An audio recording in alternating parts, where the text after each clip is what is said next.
So for this technique, the rope side carabiner's gate is going to be actually facing the same direction as your clipping hand. So in this case, the gate is facing right, and I'm going to be clipping with my right hand.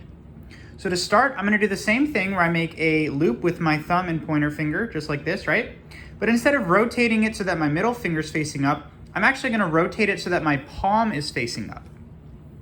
And I'm going to approach the gate of the carabiner, and this is going to take some practice. I'm basically just going to sort of use my fingers right here to grab the spine of the carabiner and use my thumb to kind of pinch the rope into the gate. Okay? So I'm going to show this a couple times because this, first of all, the angle is kind of tough to show. It might be easier with the left hand when you see it with the left hand, but we'll just keep going here. So again, I'm making my loop right around my knot.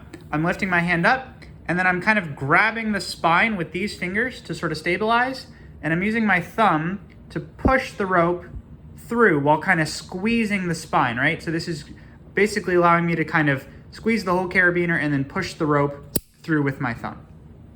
So it's super careful with this technique, just like the last technique. You want to avoid doing something like this, where you're actually pushing your thumb through the gate, right? This is super dangerous, as we talked about in a previous video.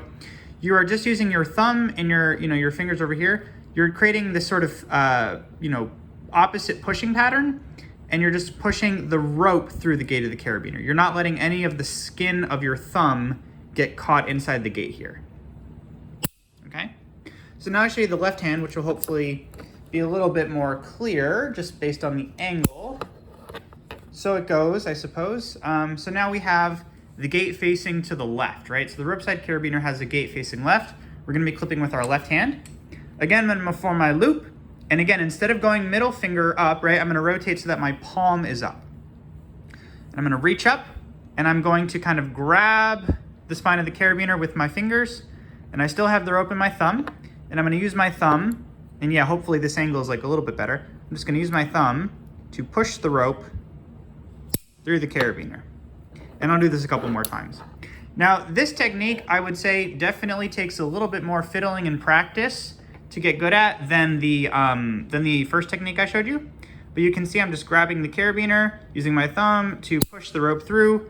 And again, I'm not, just to be absolutely clear, I'm not letting my thumb enter the gate like this, right? This is super dangerous, super bad. If you were to fall here, you could get really hurt. I'm only using my thumb to push the rope through the carabiner.